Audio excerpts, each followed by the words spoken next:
Hey Waffle Gang, I do hope you are well. My name is Mark and today we're checking out some more relationship stories, and if you do love a Reddit story, why not consider hitting that like, subscribe, maybe that notification bell too, and let's dive straight into today's first story. Now today's first story comes from Avocado Foreign 6364, who says, am I the arsehole for not wanting my husband to go to his daughter's fencing competition? And of course comes with an update. I, 29 female, am married to my husband, 32 male.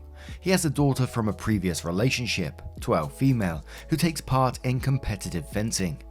I have a good relationship with her and we are friendly. She lives with her mum, but I see her whenever she stays with us and I've hung out with her plenty. She has a competition on Thursday and my husband is flying down to see her tomorrow to spend a few days with her before the competition and to see the competition. Normally, I wouldn't have an issue with this, but I'm 39 weeks pregnant with our first child. I could go at any moment and I have no family at all. I've asked him not to go and suggested we send her a gift down instead. He is insisting he has to go and that I'll be fine. He has even suggested that my best friend come stay with me while he is gone just to be safe. I normally wouldn't mind him going for this and would even encourage it, but I'm scared and I want to keep him with me right now.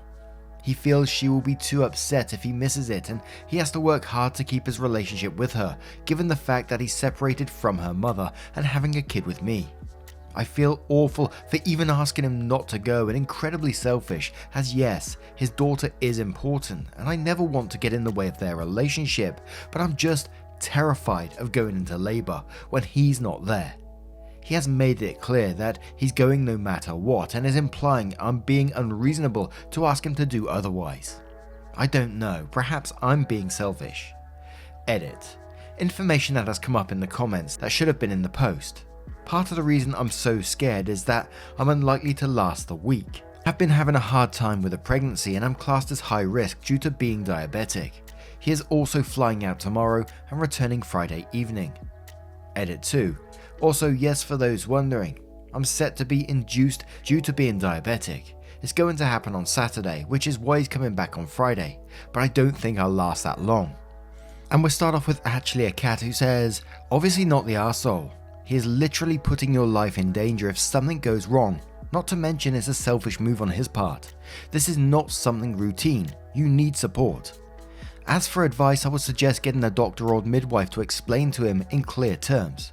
Show him this am I the arsehole thread potentially, or explain that you won't forgive him. You need him there and he needs to get it through his thick skull that there will be other fencing competitions. BDE says you're the arsehole. If you have issues or go into labor or anything, he's an adult and can leave and come to you. The comp is what, an hour or two? Don't start prioritizing this child over his existing child. She will have enough competition in the future years to keep his attention. To which OP replies saying he wants to stay there from tomorrow until Friday. If I go into labor, he'll need to get to the airport, find a flight out, which may not be immediate, fly for a couple of hours, then get to the hospital. Depending on delays, waits for a flight, he could miss the birth or any complications that come up. International Win says you can do this, induced delivery is really safe. I was diabetic with my first at 35 years old and high risk. I had a team of doctors and nurses ready in case cesarean was needed, but it was not. It took 23 hours for me to deliver, even with being induced, so I think you will have time to get back. No need to stress, your friend being there will be good. Have fun making plans with her. And one more from Old Crumb Cakes who says not the arsehole. The last few weeks of pregnancy, the father should be staying as close to the mother as possible. Labor can happen whenever. Due dates are just guidelines for around this day because it isn't absolutely precise. The fact that he is choosing to leave you alone at 39 weeks is absolutely appalling and he is very much a huge arsehole. Doubly so since this is your first pregnancy. So you don't know what to expect and you are high risk, so even more fear and stress involved than normal. This is the time when he should be putting your needs first. While it's nice that he doesn't want his oldest daughter to feel like she's being replaced, this isn't the right time to be putting her first. This is a, honey, I'm sorry, I'd love to be there but wife could have the baby any day and I need to be nearby for that situation. Childbirth is life or death situation. It's serious and women do still die during childbirth. It's an incredibly serious and major event where your life is at risk. Wanting your husband around for this to support you is very valid and trumps a sporting event. Then the update from this one came from OP's actual user profile, which said, "Hey everyone, I want to thank everyone who commented on my initial post. Your comments were very helpful. My doctor ended up deciding I needed an emergency C-section on Wednesday. My best friend is an absolute saint and went with me to the hospital. She wasn't allowed in the room, so spent the entire time trying to get in touch with my husband. We only managed to get in contact with him after our daughter was born. Once he knew she and I were healthy and fine, he didn't want to fly back. He said we were fine now and the competition still hadn't happened, so there was no point in upsetting his daughter and he'd be flying back on Friday anyway. I was rather worn out and numb at this point, so didn't argue. Then my friend called him every swear word she could think of. What hurt the most though is he didn't ask for a single picture of our daughter or to Zoom to see her. On Friday morning, he told me he'd be missing his flight back as he felt under the weather and he didn't want to risk it being COVID and bringing it back. I admit this kind of broke me a little, and when I asked him if he didn't want to come home, he told me I was being ridiculous.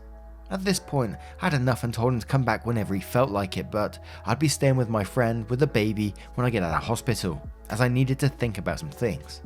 She'd been trying to get me to come stay with her anyway, so I knew it'd be fine with her.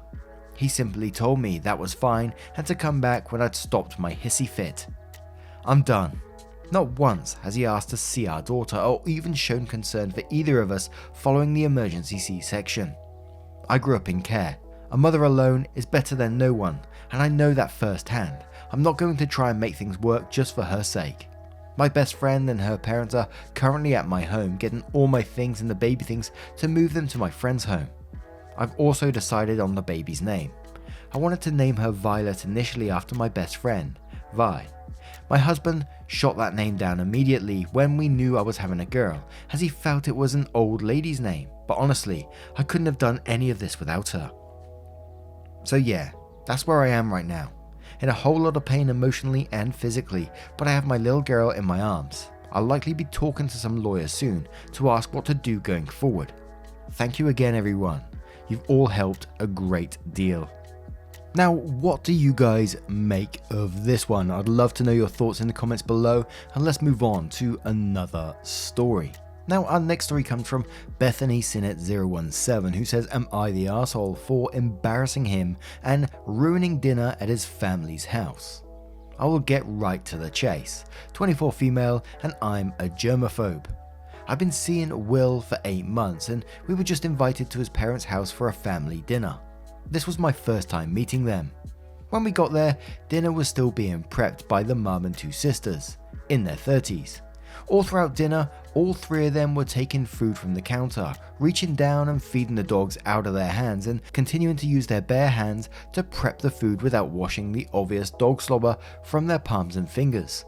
This continued all throughout them prepping the food, even to a point where them feeding their dog the cut up veggies that they put out with a dipping sauce and continuing to cut up more veggies with again not washing their hands, so you could physically see slobber on a lot of the finger foods placed out. I took Will aside and told him I wasn't eating any of that food and explained why. He told me not to make a big deal out of it and that cooking the food would basically burn off the bacteria. I told him in response that I truly don't care, that I would not be touching the food, and I said I wanted to leave. I never asked him to bring me home. He brought me in his car. I called a friend for a ride. Now these people knew how I was with germs already because it got brought up in a conversation, so it shouldn't have been a surprise in my opinion. Now on to how I could be an arsehole. My friend was 20 minutes away and I was waiting for her to arrive. Will's mum tried handing me a deviled egg with her bare dog slobber fingers. I politely declined and she continued to push, stating that I would love it and that everyone brags about her deviled eggs. Will is standing beside me and says, "Just take the egg." After like 5 minutes of them not letting up, I stated, "You do realise that there is dog slobber all over this food, right?" Will's mum immediately became passive and walks off, and Will says, "Wow, can't keep your thoughts to yourself. To save face with my parents makes you insanely fucking childish." I just walked outside and wait for my friend because it was awkward after that and then leave. I'm being told I embarrassed the fuck out of Will and ruined dinner because apparently his mum was super quiet after that and barely spoke to anybody. He said I should have just kept my mouth shut, which I would have if they were trying to shove food down my face after I already said no repeatedly. Am I the arsehole? Now I'm going to cover some of the top comments on this one and some of the controversial ones as well. You can decide which is which. So we're going to start with Daki Lapin, who says you're the arsehole for the way you responded, but not for wanting nothing to do with the food.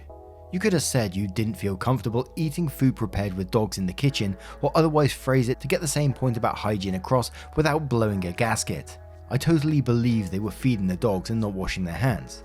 While it's gross, it's easy to get used to doing something and not realize how gross others find it. I'm sure there was germ transfer anyone could justifiably be concerned about. That said, I imagine others has to also be some of your phobia in play to have upset you to the point you needed to leave immediately and blurted out something rude from the built-up anxiety. I do not believe you could see visible dog slobber on the food or their hands. Tosser 9212, great name, says, not the arsehole. No thank you. Should only be required once. Regardless of your reasons for not eating, it really is that simple. The refusal should have been respected, and Will's mother and he are both the arseholes here.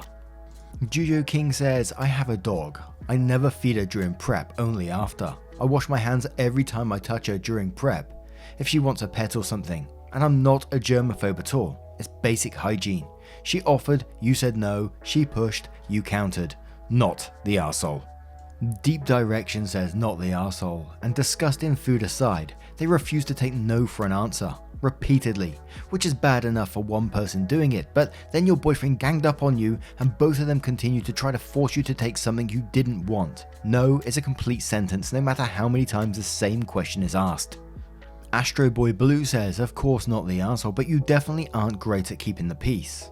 I'd love to, but my stomach is off. Send some home with Will though, please. Insert a smile and roll your eyes when your friend picks you up. Lol. And all the lost causes says, well, it's very possible to feed dogs without getting slobber fingers, and the described level of hygiene seems so extreme as to be unreliable. I don't know a single dog owner who would knowingly feed anyone slobbery food. So, going with everyone sucks here. Now, what do you guys make of this one? Would you be bothered by that? Some people questioning OP in the way they're explaining it, that, you can't see the slobber on food or whatever. But let me know your thoughts in the comments below, and let's move on to another story. And our next story comes from It's All Relative, who says, am I the arsehole for not allowing my mother-in-law to gift us a legal will writing session? Backstory. To put it lightly, my mother-in-law has said in the past that she thinks people take advantage of her/use her money. We have mostly smoothed over the relationship since then, but I would never allow her to do something extravagant for us because of what she said. This will writing session with a lawyer is the first big gift she's attempted to buy for us, $500-ish, and I have repeatedly told my husband no. Now, I need to address that this conversation has only happened between husband and mother-in-law. She has never directly asked me if I want this. I recognize there's an issue there. I thought we had nipped it in the bud back in January when we politely declined, but apparently she tried to arrange for us to do it by Zoom this morning while she plays with our son, whose birth kicked off this whole thing. I told my husband I still felt like we shouldn't accept this gift from her, and that I'm now feeling weird about the fact that she keeps pushing the matter, and that I didn't like that she went to him and he agreed to it after we already talked about it. My husband is really distraught over being caught in the middle. He's just told her she's still welcome to come over, but we're not ready to do this and need to be allowed to do it by ourselves. And she chewed him out and said, we've had months. We just bought a house 2 months ago, and she hasn't heard a reasonable excuse for why we haven't done it yet. Also, we have not asked the people we would want to keep our son if they would yet. Am I the arsehole? Also, if you were a parent, when did you have a will drawn? Edit. The reason I didn't jump on my own will writing after declining her offer in January is because we were buying a house and wanted to do it at the same time. We just closed in late February, which means yes, we've been dragging our feet for the past 2 months, but it's not like I've been actively thinking about it for a year and putting it off. I'm grateful to her for reminding us of it in the first place. I'm just having a hard time having my boundaries of her not being involved in this respected. Now, I've got to be honest in this one, I was kind of floating between two verdicts between you're the arsehole, not the arsehole in this one, or possibly everyone sucks here, maybe all three. One, because, I think wills are incredibly important, especially if you've got a house and kids, etc. And to have someone to pay for it and sort it out is, easy street. But when you got to the edit as well, and you talked about your boundaries and if you're being pressured into it, your own finances, and it's being talked about behind your back, I think that would annoy me at the same time. And yes, I do understand wills. Like I just said, wills are incredibly important, but having someone talk about your finances and pressuring you to do a certain thing, especially when you tell people multiple times and they still keep trying to pressure you for certain things. And again, I know wills are important, but finances in general, it must be annoying after a bit. OP said, they've been dragging their feet for the past 2 months, but they do know it's important. And it's kind of one of those situations that we see in these stories, like if you don't hold your boundary. I mean, she's already going behind your back to talk to the husband to make financial arrangements like this. I mean, where's the limit? Does she just always go behind your back to husband then? There needs to be a point, which I do understand, but again, I also understand that wills are incredibly important. My Orange Crush says, everyone sucks here. You for not getting a will done and her for pushing what is a kind gesture to the point it's now annoying. Wills are so important, especially when you have kids. Take the money, get your will done. Make Up for Barney says, whoa, you have a child, you bought a house and you don't have a will. Why not? The latest you would ever have a will drawn is before your child is born. Your mother-in-law is amazing, buying you this, volunteering to babysit while you do it. Can you clearly explain why you don't want to financially protect your child? I can't think what your reasoning is here. I don't really know if you're the arsehole or if you're completely financially ignorant. I am. Or if something else is going on that's blocking you from acting in your child's best interests. OP replies saying, thanks for the genuine question. Firstly, I do want to protect my child above all else. I had a lot going on postpartum where this wasn't top of my mind, which I accept responsibility for, and the only thing holding us back from doing it is asking people we would want to get custody of my son if they're okay with it. They will be. I knew we needed a will drawn up before, but once we started house hunting, it just made sense to roll them together. I don't come from a lot, so no one has really talked to me about this, nor has my immediately family owned anything to write into a will. And again, I kind of get OP's thinking here. I grew up in my family. We weren't rich by any means or particularly well off. I mean, my family got by. But finances like this were never explained to me when I was younger. And it's something that I learn pretty much every year, and I'm still learning to this day. I guess ignorance isn't an excuse, but it's certainly there, Standard Jaguar 8793 says, Google free wills. Use one of these websites to write a free, or nearly so, will with the information from your state. Tell your mother-in-law thanks, but we have it covered. Edit, not the arsehole. Also edit, thanks so much for the awards. Our Enrico says, no one's an arsehole here, but you have a home and a child. There is zero reason to not get a will drafted, protecting your child and their interests. Now let me know your thoughts on this story, and let's move on to another one from Firm Classic 92903, who says, am I the arsehole for telling my grandparents/relatives that I didn't move out for college? I moved out as I got kicked out when I turned 18. Hey everyone, I'm 18 male. A few weeks ago it was my birthday. I turned 18. As soon as I turned 18, at 12 o'clock, while I was sleeping in my room, my dad knocked on my door, turned the lights on, pulled my blanket off and told me to get up and get out of my house. You are 18 now. I already knew I was going to be kicked out at 18, as my mum/dad often mentioned to me in the house, when you're 18, you're out of the house. Or they'd say something, I can't wait till your mother and I get some alone/quiet time when you leave this house at 18. They already had plans to kick me out before anyway, so I already knew it, but I wasn't worried as I have a good/decent savings amount of 5,000 USD. I earn from freelancing on the side. And ever since I turned 18, I've been making a decent income as well off doing it full time right now. I can afford an apartment in my area and essentials and some nice stuff as well.